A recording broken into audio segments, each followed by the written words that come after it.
Hello guys, কেমন আছো? আশা করছি ভালো আছো। আমি ভালো আছি। চলে আসলাম একটা নিউ ভিডিও নিয়ে। তো পুজো তো প্রায় চলেই আসলো, তো কেনাকাটা করবো না তা তো হয় না। তো সেই জন্য ঝটপট বেরিয়ে পড়লাম বড়বাবুকে নিয়ে আর ভাইকে নিয়ে। তো আজকে হচ্ছে ছেলেদের যেহেতু জিনিস কিনবো, সেই জন্য যে বড়বাবু আর যে আমি জাস্ট ট্রাই করছিলাম, দেখছিলাম যে ভাল লাগছে কিনা, কিন্তু আমার পছন্দ হলো না। সেই জন্য আমি ওখান থেকে চলে আসলাম। যাই হোক, ছেলেদের জিনিসপত্র কেনা হয়েছে। আমি এগুলো জাস্ট দেখাচ্ছি তোমাদেরকে, দেখো কেমন লাগছে। আমি কিন্তু কিছু নেইনি, যা নিয়েছি সব ছেলেদেরই, বড়বাবু ওর ভাইয়ের। তো ভিডিও এখান থেকে তো আমার পছন্দ হলো না, ছেলেদের যা নেওয়া হয়ে গেছে, এখন বাড়ি ফেরার পালা। তো চলো দেখো কি বাড়ি কি গিয়ে জিনিস কেনা দেখাচ্ছি। হয়েছে।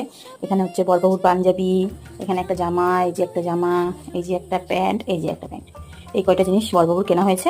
আর যা হয়েছে আমার ভাইয়ের জন্য কেনা হয়েছিল, তো ওটা হচ্ছে আমার ভাইয়ের কাছে দেওয়া হয়ে গেছে, সেজন্য ওটা তোমাদেরকে দেখাতে পারছি না। তো যাই হোক, কেমন লাগলো সব জিনিসগুলো কমেন্টে বলো কিন্তু অবশ্যই। পাঞ্জাবি কালারটা কেমন লাগছে কমেন্টে কিন্তু অবশ্যই জানাও।